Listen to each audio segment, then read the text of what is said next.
ГСП онлайн. Городские новости сейчас. 11 апреля в поселке Дальний потерялась девочка. Около 14 часов 20 минут ушла из дома и до настоящего времени не вернулась 11-летняя Наташа Ильина.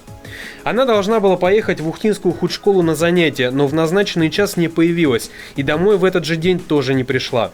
Уже ближе к ночи забили тревогу. По неподтвержденной информации, ночью к директору худшколы пришли сотрудники ОПДН, но женщина ничем не смогла помочь. Полиция просит содействия у горожан. Отдел Министерства внутренних дел убедительно просит граждан вникнуть в данную проблему, попытаться вспомнить те, кто осуществлял поездки общественным транспортом, либо просто ехал на своем личном автомобиле в районе поселка Дальний, направление города Ухты, 11 апреля в период с часу до 15 часов, кто видел похожую девочку по ориентировке. Также нам стало известно, что в самом Дальнем еще 11 апреля несколько человек расспрашивали кондукторов и водителей маршруток.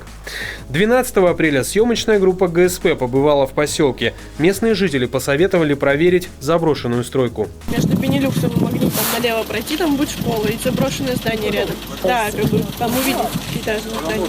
Постоянно молодежь собирается каждый вечер.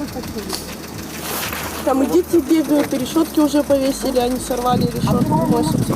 Наташа Ильина живет с бабушкой. От общения со съемочной группой ГСП пожилая женщина отказалась.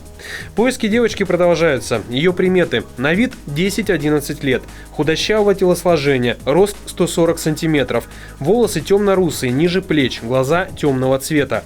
Была одета куртка песочного цвета типа парка, джинсы темно-бордового цвета в крапинку, спортивные ботинки фиолетового цвета фирмы Adidas.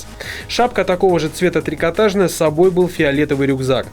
Все, кто видел Наташу или что-либо знает о ее местонахождении или обстоятельствах пропажи, просьба обратиться по телефону 739 300 или 02.